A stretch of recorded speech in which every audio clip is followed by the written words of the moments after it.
ఇప్పుడు నేను ఈ మధ్య కూడా మొన్న ముఫాసాలో లైన్కి చెప్పా, దాన్ని కూడా నేను ఇంటర్వ్యూ ఇచ్చి ఉంటాను. ఓకే. ముఫాసాలో నేను వైట్ లైన్కి చెప్పుంటాను, నేను అప్పుడు కూడా చెప్పుంటాను. ఎందుకంటే లైన్కి చెప్పడం చాలా కష్టం. ఎలా సార్ ఒకసారి? అంటే నేను అదే అంటాను, ఇప్పుడు జనరల్గా నా వాయిస్ ఇది, ఇలా ఉంటుంది నా వాయిస్. జనరల్గా నేను మాట్లాడితే బయట బేస్ ఉన్నా, దిస్ ఇస్ మై రెగ్యులర్. మనుషులు చెప్పడం ఓకే, లైన్ అదే నేను ఎందుకంటే దాంట్లో నేను ఇంటర్వ్యూ కూడా చెప్పుంటాను. అది మనుషులు చెప్పాలంటే మనుషులా మ్యాచ్ చేసేయచ్చారా, ఎక్కడి నుంచి వచ్చావు అనొచ్చు. కనిపించేదంతా నా రాజ్యమే, నేనే రాజుని అని ఉంటుంది. అవును, అనుకుందాం ఇది ఒక యాక్టర్ యాక్ట్ చేస్తున్నా, నేనే యాక్ట్ చేసినా ఇంతే ఉంటుంది. ఇక్కడికి వచ్చేసరికి అలా మాట్లాడితే మనిషి మాట్లాడినట్టుంది, మాట్లాడేదేమో సింహం. సింహం.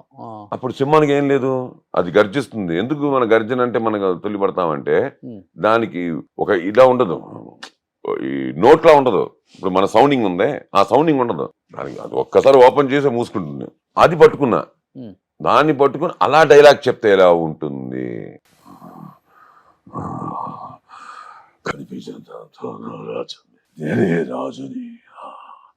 అంటే శృతి లేకుండా, ఓకే ఓకే, అది మన అపశృతి అంటాం.